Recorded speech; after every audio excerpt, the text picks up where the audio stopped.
오늘은 부활하신 왕께서 명령하시다라는 제목으로 함께 말씀을 나누고자 합니다. 오늘 본문은 이제 마태복음의 결론 부분에 해당합니다. 부활하신 예수님께서 승천하시기 전에 바로 제자들에게 주신 명령입니다. 다른 복음서에 보면 예수님께서 부활하신 후에 40일 동안 이 땅에 머무시면서 행하셨던 여러 행적들을 기록하고 있습니다. 그러나 마태는 다른 이야기들은 다 생략한 채 오직 복음 전파의 이 주님의 명령을 기록하고 있습니다. 그것은 예수님께서 제자들에게 주신 이 지상 명령에 좀 더 집중하도록 하기 위함입니다. 예수님께서는 이 땅에 오셔서 십자가에서 죽으시고 3일 만에 부활하셨습니다.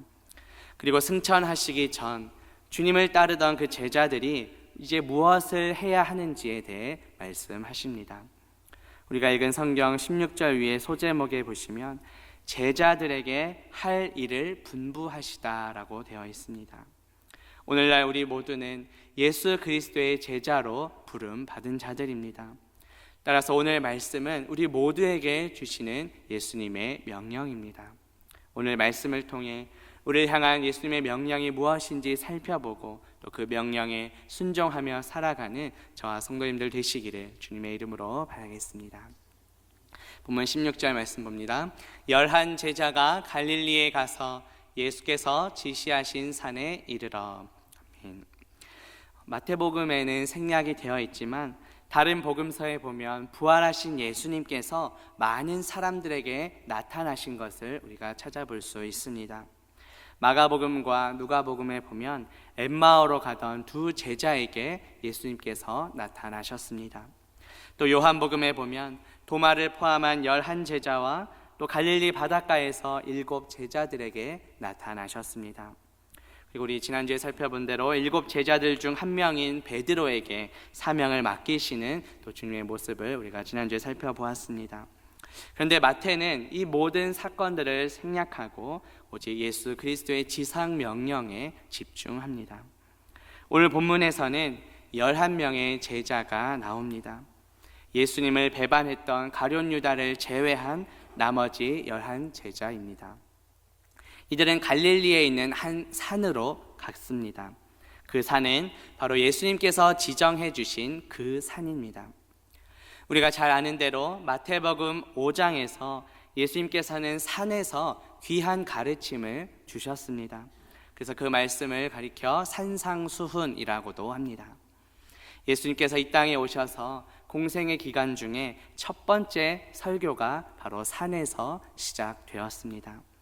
그리고 이제 승천하시기 전 마지막 이 땅에서의 명령 또한 산에서 주어지고 있습니다.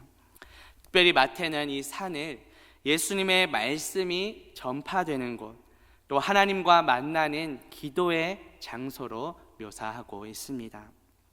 마태가 이처럼 산을 특별한 의미로 사용하는 이유가 무엇일까요? 그것은 구약 성경에 좀 더 익숙한 유대인들을 고려했기 때문입니다.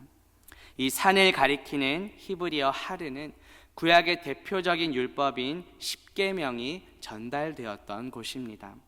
구약성경 출애굽기 24장 12절에 보면 여호와께서 모세에게 이르시되 너는 산에 올라 내게로 와서 거기 있으라. 내가 그들을 가르치도록 내가 율법과 계명을 친히 기록한 돌판, 즉 십계명을 이곳에서 주셨습니다. 일반적으로 그래서 유대인들은 산을 좀 거룩하고 특별한 장소로 인식하고 있었습니다. 그래서 마태는 예수님의 이 마지막 지상 명령도 산에서 주어지고 있음을 강조하면서 좀 더 많은 사람들이 이 지상 명령에 관심을 갖도록 했던 것입니다. 그렇다면 이 말씀을 우리에게 적용하여 과연 나에게 있어서 주님이 지시하신 그 산은 어디인지요? 우리는 어디에서 주님의 말씀을 듣고 또 주님과 기도로 대화하고 있습니까? 물론 우리 하나님은 안 계신 곳이 없으시기에 우리는 어디에서든지 말씀을 읽고 또 기도를 할 수 있습니다. 그러나 우리는 특별히 교회에서 예배당에서 예배 시간을 통해 우리는 말씀을 듣습니다. 또 우리가 예배 시간 이후 셀 예배 모임을 통하여 또 들은 말씀을 가지고 또 주님의 몸된 공동체 지체들과 또 풍성한 은혜를 또 교제를 나누게 됩니다. 또 우리 새벽 기도 시간, 우리 이번 주부터 1부, 2부 이렇게 진행이 되는데 이 시간 통해 우리가 주님과 또 대화를 할 수 있습니다. 아무런 방해도 받지 않고 또 주님께 집중할 수 있는 또 귀한 시간입니다. 이 말씀과 또 기도의 시간을 더욱 사모하며 풍성한 은혜를 누리는 저와 우리 성도님들 되시기를 주님의 이름으로 바라겠습니다. 본문 17절 봅니다. 예수를 배웠고 경배하나 아직도 의심하는 사람들이 있더라. 이제 예수님을 보게 된 제자들이 예수님을 경배했습니다. 그런데 마태는 그 가운데 여전히 아직도 의심하는 사람들이 있었다고 기록합니다. 그런데 여기서 의심하는 사람들이 복수로 되어 있습니다. 우리가 흔히 11제자 중에 도마만 의심한 사람으로 기억할 수 있는데 여기는 복수로 여러 사람들이 의심했었다고 말합니다. 바울은 고린도전서 15장 6절에서 그 후에 500여 형제에게 일시에 보이셨나니 그 중에 지금까지 대다수는 살아있고 어떤 사람은 잠들었다고 말씀합니다. 부활하신 예수님께서는 11제자뿐만 아니라 500여 형제에게도 자신을 나타내 보이셨습니다. 그 가운데는 예수님의 부활을 의심했던 여러 사람들이 있었음을 우리가 볼 수 있습니다. 또 이 같은 단어가 신약 성경에 한 군데 더 등장하는데 이전에 우리가 잘 아는 베드로의 모습에서도 똑같은 단어가 등장합니다. 마태복음 14장 31절에 보면 예수께서 즉시 손을 내밀어 그를 붙잡으시며 이르시되 믿음이 작은 자여 왜 의심하였느냐라고 주님 말씀하십니다. 베드로는 물 위를 걸어오시는 예수님을 보고 물 위를 자신도 걸어가다가 바람을 보고 두려움에 사로잡혀 결국 바다에 빠지게 되었습니다. 그때 예수님께서는 베드로에게 왜 의심하였느냐라고 물으십니다. 이 의심이라는 것은 믿음이 부족한 상태를 가리킵니다. 뭔가 주저하고 있는 상태입니다. 따라서 오늘 본문에서도 같은 단어가 쓰여졌는데 이 의심하는 제자들은 바로 부활하신 그 예수님을 보며 믿음이 부족하고 여전히 머뭇거렸던 그 상태를 보여줍니다. 그렇다면 주님과의 관계에 있어서 우리의 모습은 어떠한지 돌아봅시다. 우리의 믿음을 약하게 만드는 것들은 무엇인지요? 우리의 순종을 머뭇거리게 만드는 요인은 무엇입니까? 예수님께서는 우리 죄를 위해 십자가에서 죽으시고 부활하셨습니다. 초대교회 교회 때부터 이 예수님의 부활하신 그 주님, 그 주일을 기념하며 모이고 있습니다. 그래서 우리도 매주일 모여 주님을 예배하면서 부활의 주님을 기념하고 찬양하는 것입니다. 그래서 부활의 주님을 우리가 온전히 믿고 또 기쁨으로 예배하는 저와 성도님들 되시기를 주님의 이름으로 바라겠습니다. 본문 18절 봅니다. 예수께서 나와 말씀하여 이르시되 하늘과 땅의 모든 권세를 내게 주셨으니. 예수님을 경배하면서 또 여전히 의심하고 또 머뭇거리고 있는 그 제자들에게 이제 예수님께서 가까이 나와서 말씀하십니다. 이 가까이 나아왔다라는 것은 이제 예수님께서 제자들에게 이 주실 말씀이 정말 특별한 명령인 것을 더욱 강조합니다. 예수님께 있는 권세는 바로 성부 하나님 아버지께서 주신 권세입니다. 물론 우리 하나님은 성부, 성자, 성령 삼위일체 하나님이십니다. 따라서 이미 예수님께서는 모든 권세를 가지신 분이십니다. 그럼에도 불구하고 예수님께서는 성부 하나님께로부터 주어졌음을 강조하고 있습니다. 예수님께서는 성부 하나님과 동등한 권세를 가지신 분이십니다. 그런데 우리를 구원하시고자 이 땅에 성육신하여 오셨습니다. 예수님께서는 하나님 아버지의 뜻에 순종하셔서 자신의 몸을 십자가에 내어주셨습니다. 그리하여 하나님과 원수되었던 우리를 하나님과 다시 화목하게 해주셨습니다. 십자가에서 죽으시고 3일 만에 부활하셨습니다. 예수님의 부활 이후에는 이제 성부 하나님께서는 오직 아들 예수 그리스도를 통해서만 이 심판의 권세를 행하십니다. 예수 그리스도를 통해 우리를 구원하신 것처럼 이제 앞으로 심판의 권세 역시 아들이신 예수 그리스도에게 모든 권한을 주신 것입니다. 요한복음 5장 22절에 보면 아버지께서 아무도 심판하지 아니하시고 심판을 다 아들에게 맡기셨다라고 말씀합니다. 우리를 십자가에서 구원하시고 이제 부활하셔서 승천하신 예수님께서는 이제 장차 살아있는 자와 죽은 자를 심판하러 다시 오실 것입니다. 예수님께, 오직 아들이신 예수님께 구원과 심판의 권세가 주어졌습니다. 예수님께서는 성부 하나님으로부터 이 하늘과 땅의 모든 권세를 받으셨습니다. 이것은 우리 구약성경 다니엘서 말씀이 성취된 것입니다. 다니엘서 7장 13절과 14절에 보면 인자 같은 이가 하늘 구름을 타고 와서 옛적부터 항상 계신 이에게 나아가 그 앞으로 인도되매 그에게 권세와 영광과 나라를 주고 모든 백성과 나라들과 다른 언어를 말하는 모든 자들이 그를 섬기게 하였으니 그의 권세는 소멸되지 아니하는 영원한 권세요 그의 나라는 멸망하지 아니할 것이라고 말씀합니다. 여기서 인자 같은 이는 바로 성자 예수 그리스도를 가리킵니다. 그리고 옛적부터 항상 계신 이는 바로 성부 하나님을 가리킵니다. 예수 그리스도께서는 성부 하나님 앞으로 인도되어 모든 권세를 받고 하늘 구름을 타고 오실 것입니다. 오늘 본문에서 예수님께서는 부활하셔서 승천하시기 직전에 제자들을 향해 하늘과 땅의 모든 권세를 받았다고 말씀하셨습니다. 그야 이 구약 다니엘서 말씀이 지금 성취되고 있음을 보여주십니다. 사도 바울 역시 예수님께서 모든 이름 위에 뛰어나게 되셨음을 말씀합니다. 신약성경 빌립보서 2장 9절에서 11절에 보면 하나님이 그를 지극히 높여 모든 이름 위에 뛰어난 이름을 주사 하늘에 있는 자들과 땅에 있는 자들과 땅 아래에 있는 자들로 모든 무릎을 예수의 이름에 꿇게 하시고 모든 입으로 예수 그리스도를 주라 시인하여 하나님 아버지께 영광을 돌리게 하셨느니라고 말씀합니다. 인자 같은 이 예수 그리스도께서는 모든 권세를 받으시고 또 모든 경배를 받게 되십니다. 그리고 이 말씀은 장차 예수 그리스도의 그 재림 때 완전히 성취가 될 것입니다. 이 세상의 모든 나라는 멸망하지만 주님의 나라는 결코 멸망하지 않습니다. 주님 다시 오시는 그날까지 이 땅에서도 주님만을 경배하며 또 영원한 하나님 나라를 소망하며 살아가는 저와 성도님들 되시기를 주님의 이름으로 바라겠습니다. 본문 19절 말씀 봅니다.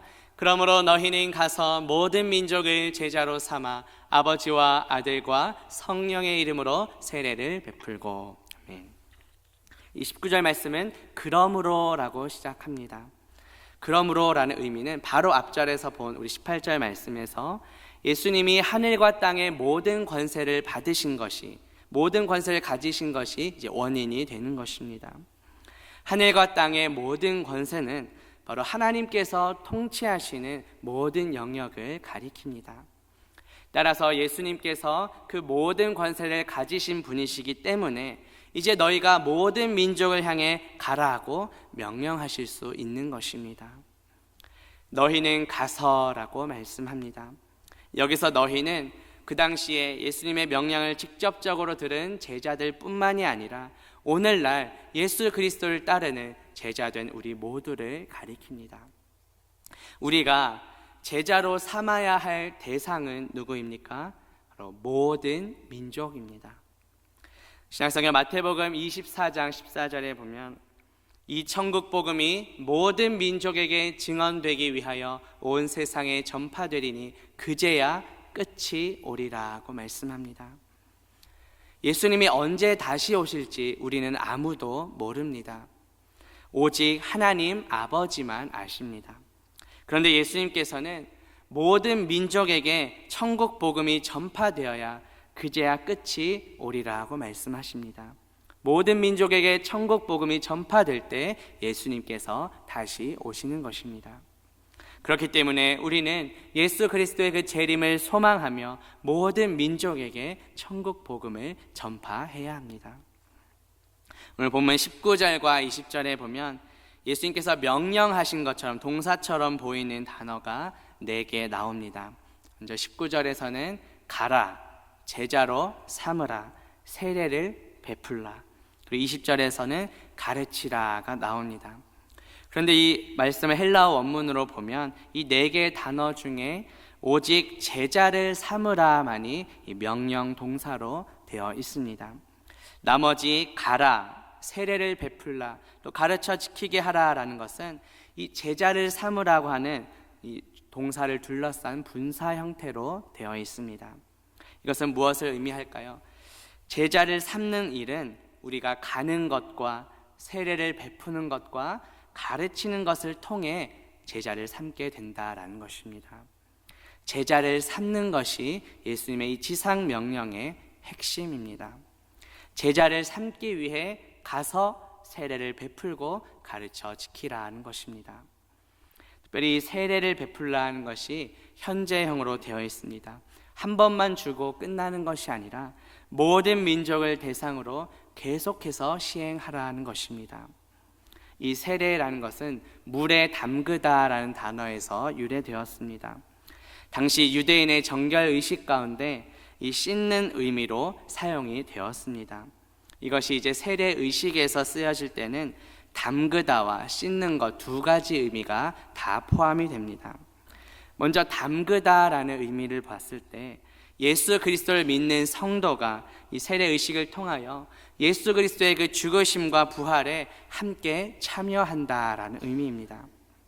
또 씻는다라는 의미로 봤을 때는 우리의 죄를 씻는다, 우리의 죄가 사해진다라는 뜻입니다. 그런데 이 세례는 예수 그리스도와 연합하여 우리의 죄가 씻음 받는 것을 보여줍니다. 물론 세례 의식 그 자체가 우리의 죄를 씻겨주는 것은 아닙니다. 우리의 죄는 오직 예수 그리스도의 피로 사함 받았습니다. 우리는 세례 의식을 통해 예수 그리스도의 피로 나의 죄가 사함 받았음을 믿고 공동체 안에서 공개적으로 인정하고 또 선포하는 것입니다. 따라서 중요한 것은 우리의 믿음입니다. 그리고 세례는 아버지와 아들과 성령의 이름으로 베풀라고 말씀하십니다. 그런데 여기서 이름이 복수가 아니라 단수로 되어 있습니다. 이것은 성부, 성자, 성령 삼위일체 하나님임을 보여줍니다. 그리고 동시에 이 명령을 하고 계시는 예수님 자신도 그 삼위 가운데 한 분이심을 나타냅니다. 그런데 이 세례를 베풀라라는 이 주님의 명령을 오늘날 우리에게 적용할 때는 우리가 주의할 점이 있습니다. 물론 오늘 본문 자체는 주님의 제자인 우리 모두에게 해당되는 말씀입니다. 그런데 이 제자를 삼기 위한 그 수단 중에 하나로서 세례의식은 아무나 베풀 수는 없습니다. 우리 교단 헌법에도 보면 세례는 반드시 합법적으로 안수를 받은 목사가 행하라고 되어 있습니다. 사도 바울도 당시 고린도 교회에서 분쟁이 너무 심해지자 이렇게 말했습니다. 고린도전서 1장 14절 15절 또 17절에 보면 내가 세례를 베풀지 아니한 것을 감사하노니 이는 아무도 나의 이름으로 세례를 받았다 말하지 못하게 하려 함이라. 그리스도께서 나를 보내심은 세례를 베풀게 하려 하심이 아니요 오직 복음을 전하게 하려 하심이로되 라고 말씀합니다. 사도 바울도 많은 곳을 다니면서 복음을 전하고 또 교회를 세웠습니다. 하지만 세례는 함부로 주지 않았다고 말씀합니다. 그만큼 세례를 주는 것이 참으로 중요하기 때문입니다. 그리고 바울은 자신의 이름으로 세례를 베풀지 않았다고 말씀합니다. 세례는 오직 성부와 성자와 성령의 이름으로 주는 것입니다. 세례를 통해 예수님의 제자를 만드는 것이 주님 명령의 핵심입니다. 따라서 우리도 복음 전파를 통해 많은 영혼들이 세례를 받고 주님의 제자로 성장해 나아가도록 하는 저와 성도님들 되시기를 주님의 이름으로 바라겠습니다. 본문 마지막 20절 봅니다. 20절 앞부분에 먼저 보면 내가 너희에게 분부한 모든 것을 가르쳐 지키게 하라고 말씀합니다. 이 가르친다는 것은 예수님의 제자로 삼기 위해 또 예수님을 닮아가도록 하는 수단입니다. 그렇다면 우리는 무엇을 가르쳐야 할까요? 예수님께서 말씀하신 모든 것을 가르쳐야 합니다. 예수님의 말씀 중에 우리가 좀 지킬 만한 것, 지키고 싶은 것만 취해서 일부분만 가르쳐서는 안 됩니다. 모든 성경 66권이 전부 하나님의 말씀입니다. 그리고 우리는 예수님께서 말씀하신 것을 가르쳐야 합니다. 나의 생각이나 판단이 아니라 예수님의 말씀을 가르쳐야 합니다. 그리고 가르치는 목적이 무엇입니까? 가르치면서 제자를 삼는 것. 오늘 명령 중에 가장 핵심이 바로 예수님의 제자를 만드는 것입니다. 그리고 나의 제자가 아니라 예수님의 제자를 만드는 것입니다. 그리고 가르쳐 지키게 하라는 것이 이제 현재형으로 되어 있습니다. 이것은 한 번만 가르치고 끝나는 것이 아니라 주님 다시 오시는 그날까지 계속해서 가르쳐야 하는 것이 우리의 사명입니다. 이 제자는 단순히 또 지식적으로 아는 것만이 아니라 진리 되시는 예수 그리스도 안에서 계속적으로 머물고 거하는 것입니다. 그렇다면 우리의 모습은 어떠한지 돌아봅시다. 예수 그리스도의 말씀을 단순히 지식적으로 아는 것에만 그치고 실제 나의 삶에 얼마나 적용하며 순종하고 있는지 돌아봅시다. 신약성경 야고보서 2장 26절에 보면 영혼 없는 몸이 죽은 것 같이 행함이 없는 믿음은 죽은 것이라고 말씀합니다. 믿음이 곧 행함입니다. 이 두 가지는 결코 분리될 수 없습니다. 예수님께서 말씀하신 그 모든 것을 우리가 먼저 순종하고 또 그 가르침을 지키도록 하는 저와 성도님들 되시기를 주님의 이름으로 바라겠습니다. 20절 후반부 말씀 마지막 봅니다. 볼지어다 내가 세상 끝날까지 너희와 항상 함께 있으리라. 아멘. 예수님께서는 쭉 이제 명령을 하신 다음에 이 명령을 지킬 수 있도록 확신의 약속을 주십니다. 예수님께서는 이제 곧 승천하시게 됩니다. 그런데 제자들에게 어떤 약속을 주십니까? 세상 끝날까지 너희와 항상 함께 있겠다고 약속해 주십니다. 그렇다면 예수님의 육신은 이제 승천하고 떠나실 텐데 이 말씀이 어떻게 가능할까요? 승천하신 예수님께서는 우리에게 보혜사 성령님을 보내주셨습니다. 요한복음 14장 16절에 보면 내가 아버지께 구하겠으니 그가 또 다른 보혜사를 너희에게 주사 영원토록 너희와 함께 있게 하리라고 말씀합니다. 이 보혜사라는 단어가 헬라어로 파라클레토스인데 우리의 옆에서 도우시는 분이라는 뜻입니다. 그런데 동일한 단어가 요한일서 2장 1절에서는 대언자로 번역되어 나옵니다. 요한일서 2장 1절에 보면 나의 자녀들아 내가 이것을 너희에게 쓰면 너희로 죄를 범하지 않게 하려 함이라. 만일 누가 죄를 범하여도 아버지 앞에서 우리에게 대언자가 있으니 곧 의로우신 예수 그리스도시라고 말씀합니다. 종합하면 여기에 나오는 이 대언자가 보혜사와 같은 단어입니다. 따라서 우리에게 보내주신 보혜사 성령님은 곧 예수 그리스도의 영이십니다. 예수님께서는 세상 끝날까지 우리와 함께 하시겠다고 약속하셨습니다. 그런데 하나님께서 우리와 함께 하시겠다는 약속은 이미 구약성경에서부터 우리에게 약속된 말씀입니다. 출애굽기 3장 12절에 보면 하나님이 이르시되 내가 반드시 너와 함께 있으리라. 내가 그 백성을 애굽에서 인도하여 낸 후에 너희가 이 산에서 하나님을 섬기리니 이것이 내가 너를 보낸 증거니라고 말씀합니다. 이 말씀은 하나님께서 모세에게 약속하셨던 말씀입니다. 또 여호수아 1장 5절과 9절에 보면 내가 모세와 함께 있었던 것 같이 너와 함께 있을 것임이니라. 내가 너를 떠나지 아니하며 버리지 아니하리니 강하고 담대하라. 두려워하지 말며 놀라지 말라. 내가 어디로 가든지 내 하나님 여호와가 너와 함께 하느니라고 말씀합니다. 이 말씀은 이제 모세의 뒤를 이어 지도자가 된 여호수아에게 하나님이 약속하신 말씀입니다. 또 사사기 6장 16절에 보면 여호와께서 그에게 이르시되 내가 반드시 너와 함께 하리니 내가 미디안 사람 치기를 한 사람을 치듯 하리라고 말씀하십니다. 이 말씀은 하나님께서 기드온에게 주신 약속의 말씀입니다. 이처럼 구약 성경 곳곳에서 이미 하나님께서는 우리와 함께 하시겠다고 약속하셨습니다. 이사야서 7장 14절에 보면 주께서 친히 징조를 너희에게 주실 것이라. 보라, 처녀가 잉태하여 아들을 낳을 것이요 그의 이름을 임마누엘이라 하리라 하고 말씀합니다. 이 이사야서 말씀은 이제 예수 그리스도를 통해 성취가 됩니다. 마태복음 1장 23절에 보면 보라, 처녀가 잉태하여 아들을 낳을 것이요 그의 이름은 임마누엘이라 하리라 하셨으니 이를 번역한즉 하나님이 우리와 함께 계시다 함이라 하고 말씀합니다.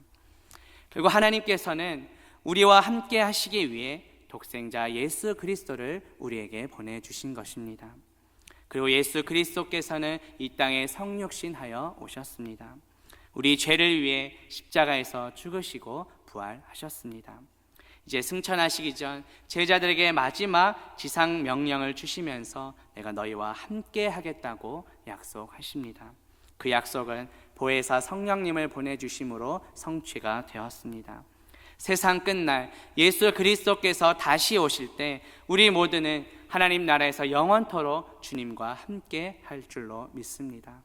이 약속의 말씀을 믿고 주님 다시 오시는 그날까지 주님의 명령을 지키며 살아가는 저와 성도님들 되시기를 주님의 이름으로 바라겠습니다. 이렇게 기도합니다. 하나님 아버지, 오늘 말씀을 통해 부활하신 예수님께서 승천하시기 전 제자들에게 주신 마지막 지상 명령이 무엇인지 깨닫게 하시니 감사합니다. 예수 그리스도의 제자를 삼기 위해 가서 세례를 베풀고 가르쳐 지키게 하라는 명령에 순종하는 우리가 되게 하옵소서. 또 이 명령에 순종할 수 있도록 영원토록 우리와 함께 하시겠다고 약속하신 주님께 감사와 찬양을 드립니다. 주님 다시 오시는 그날까지 이 약속의 말씀 붙들고 주님 주신 사명 감당하는 우리 모두가 되게 하옵소서. 예수 그리스도의 이름으로 기도합니다. 아멘.